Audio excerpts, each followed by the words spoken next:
Bonjour mes amis, aujourd'hui dans la vidéo nous allons voir comment calculer le pourcentage Microsoft Excel. Tout d'abord, on va commencer par la différence. On a D2 moins C2. On peut copier la formule en bas. Et voilà, on a la différence en bas. Maintenant, on veut la différence en pourcentage. Il suffit de prendre cette différence, on va la diviser par la valeur initiale, la valeur de départ. Et on copie la formule en bas. Vous voyez le nombre des décimaux. Faites un clic droit, format des nombres. Ici, vous pouvez choisir ici le pourcentage. Vous pouvez choisir le nombre de décimales après la virgule. Soumis 2, et voilà le résultat ici. Une autre option, vous cliquez sur Accueil, et dans le groupe des nombres, vous avez un bouton de pourcentage. Vous pouvez faire nombre de chiffres après la virgule en cliquant sur ce bouton-là. Nous avons des valeurs pour tester. Si la valeur initiale 12 et la valeur finale 18, il y a une différence de 6, c'est 50%. Cette formule est vraie pour l'augmentation et pour les diminutions. Si on a par exemple 100 puis 50, on a moins 50%.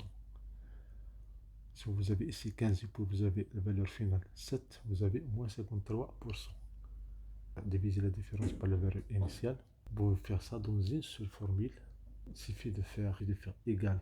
Vous ouvrez la parenthèse, valeur finale 22 moins valeur initiale valeur 1. Vous fermez la parenthèse et vous divisez par la valeur initiale.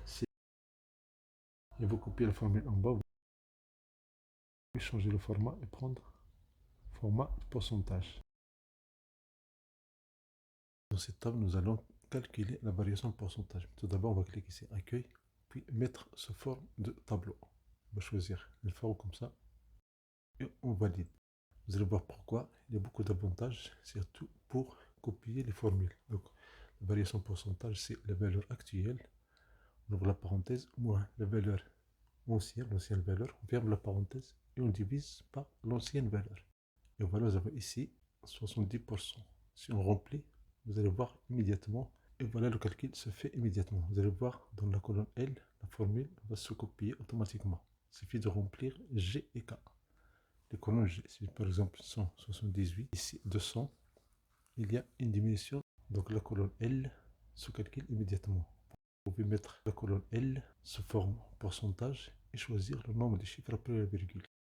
Si on change les valeurs ici, la colonne L se calcule immédiatement. Merci pour votre attention. Si vous avez une question, pour recevoir des vidéos télégraphiques.